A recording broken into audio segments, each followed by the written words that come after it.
Bonjour, donc on va reprendre le travail. Donc j'espère que vous êtes bien, ainsi que votre famille, et j'espère que vous avez bien adapté avec le nouveau mode de vie, avec le confinement. D'accord? Donc soyez optimistes et espérons que cette crise se terminera bientôt, Inch'Allah. D'accord? Donc concernant notre travail, donc la partie suivante, c'est l'évolution de la consommation. Donc on a déjà vu dans les parties précédentes donc la définition de la consommation, d'accord?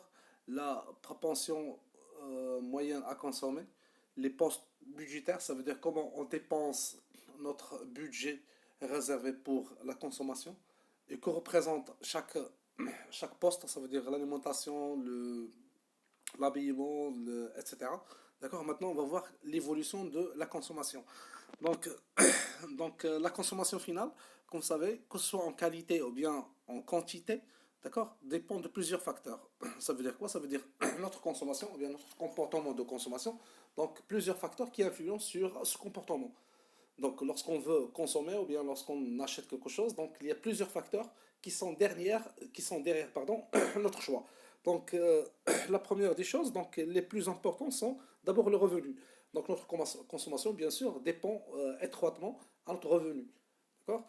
Deuxièmement, les prix des biens et services. Donc, les prix de biens achetés ou bien de services donc, dépend euh, joue un rôle très important dans notre choix. Bon, je vous donne un exemple. Lorsqu'on veut acheter un téléphone, donc la première des choses ou bien les facteurs qui sont derrière notre décision, c'est d'abord notre budget, ça veut dire notre budget réservé pour l'achat de ce téléphone, et aussi le prix.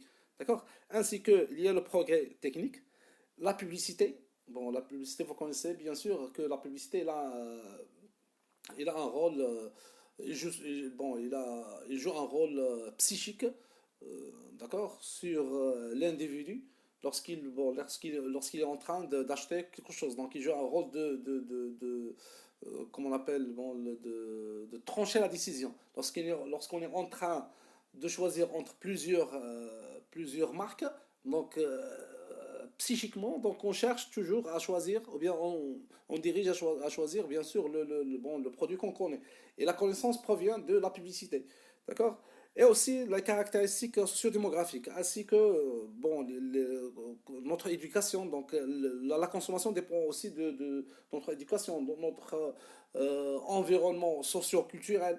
Donc la consommation, par exemple, chez les Marocains est tout à fait différente à celle des Français. Ainsi que par exemple à l'occasion des fêtes religieuses, donc la consommation des Marocains ou bien des musulmans augmente par rapport aux autres pays. D'accord? Donc il y a d'autres facteurs qui influencent sur la consommation finale. Donc pour résumer, donc, les facteurs, donc on a le revenu, d'accord? Le prix, le progrès technique, et il y a aussi la publicité et les caractéristiques sociodémographiques de l'individu. D'accord? Ça veut dire l'environnement.